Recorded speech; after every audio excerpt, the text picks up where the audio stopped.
జరగబోయే ఎన్నికల ప్రచార భాగంలో ఈరోజు మీ ఊరికి రావడం జరిగింది. అందరూ బాగున్నారా? జగన్మోహన్ రెడ్డి గారి ప్రభుత్వంలో ప్రతి పేదవాడు సంతోషంగా ఉన్నాడు. జగనన్న ఈరోజు పేద ప్రజల కోసం తన తండ్రిని అభిమానించే మీకోసం ఈ వైఎస్ఆర్ కాంగ్రెస్ పార్టీని స్థాపించారు. దానికోసం ఎన్ని కష్టాలు, ఎన్ని అవమానాలు, ఎన్ని తప్పుడు కేసులు పెట్టినా మొక్కువని ధైర్యంతో, చిరునవ్వుతో మీ ఆశీస్సుల కోసం ఎదురు చూస్తూ మీ ఆశీస్సులతో 2019లో తిరుగులేని ముఖ్యమంత్రి అయ్యారు. అయినా మొదటి రోజు నుంచే మీకు ఇచ్చిన ప్రతి వాగ్దానాన్ని నెరవేర్చారు. అవునా కదా? అమ్మఒడి ఇచ్చారు, ఆసరా ఇచ్చారు, చేయూత ఇచ్చారు, ఇళ్ళ పట్టాలిచ్చి ఇల్లు కట్టించారు, పెన్షన్ 3000. పక్కనే తమిళనాడు ఉంది, ఎంత తెలుసా? 1000 రూపాయలు. తెలంగాణలో 1000 రూపాయలు, కర్ణాటకలో 1000 రూపాయలు, కానీ ఆంధ్రాలో 3000. పేదవాడి కష్టం దూరం చేయాలి, పేదరికం దూరం చేయాలని సంక్షేమ పథకాలు ఇవ్వటమే కాకుండా మీ పిల్లలకి చక్కటి చదువు ఇవ్వటం కోసం ఈరోజు స్కూల్స్ అన్నీ కూడా నాడు నేడు కింద రెనోవేట్ చేశారు. క్వాలిటీ ఎడ్యుకేషన్స్, బుక్ కానీ, యూనిఫామ్ కానీ, ఇంగ్లీష్ మీడియం కానీ, బైజూస్ కంటెంట్తో ట్యాబ్స్ కానీ ఇవ్వటం జరిగింది. ఈరోజు కార్పొరేట్ స్కూల్లో ఉండే పిల్లోడికి సమానంగా కొన్ని చోట్ల అయితే వాళ్ళకన్నా గొప్పగా పేద పిల్లలు చదువుకొని ఈరోజు స్టేట్ ర్యాంకులు తెచ్చుకోగలుగుతున్నారు అంటే అది జగనన్న విద్యారంగంలో తీసుకొచ్చిన మార్పు అని కూడా ఈ సందర్భంగా తెలియజేసుకుంటున్నా.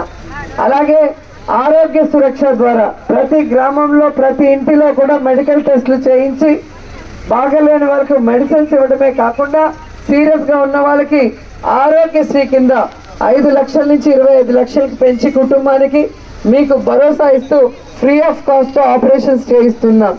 ఆపరేషన్ చేసుకొని వచ్చి పని చేసుకోలేని వారికి ఆరోగ్య ఆసరా ఇచ్చి ఆశీర్వదిస్తున్నాం.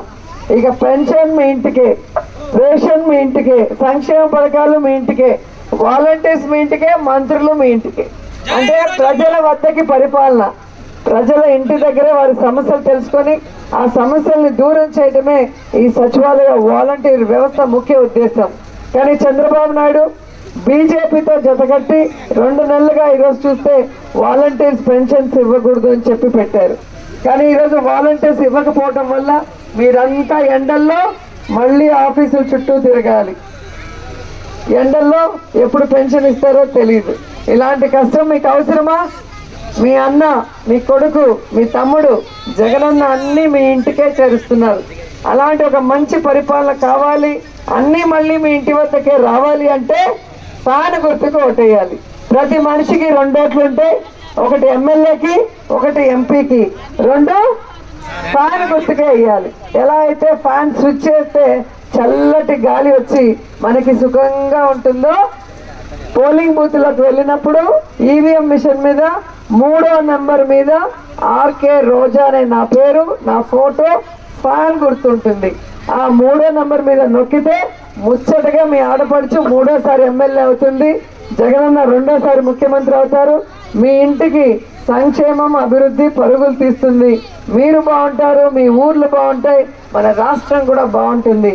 కాబట్టి మంచి చేసిన వ్యక్తులకి అండగా నిలవండి, ఫ్యాన్ గుర్తుకు ఓటేయండి, అత్యధిక మెజారిటీతో మమ్మల్ని గెలిపించమని కోరుకుంటున్నాను.